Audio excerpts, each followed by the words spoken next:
Tuesday New Live, magandang umaga Tuesday! Magandang umaga, Mike. Pumalag ang Malacanang sa patutsada ng isang senador laban kay Pangulong Nonoy Aquino. Sinabi kasi ni Senador Bongbong Marcos na hindi man lamang daw binigyan ng pagkakataon ni Pangulong Aquino si Supreme Court Chief Justice Renato Corona na patunayan ang kanyang sarili mula nang maitalaga ito bilang punong mahistrado. Pero sinabi ni Deputy Presidential Spokesperson Abigail Balte, hindi ito totoo. Kung tutuusin, binigyan umano ng palasyo ng benefit of the doubt si Corona, subalit taliwas daw ang mga nangyari sa mga nakalipas na buwan, kaugnay ng mga naging kapasyahan at disposisyon ng Korte Suprema.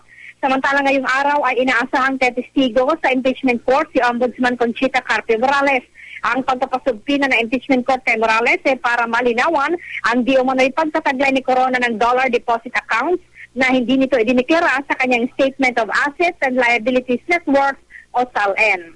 Ang inyong kapuso Tuesday sa Union ng GMA Super Radio, DZWB. Impeachment, ang special coverage ng DZWB.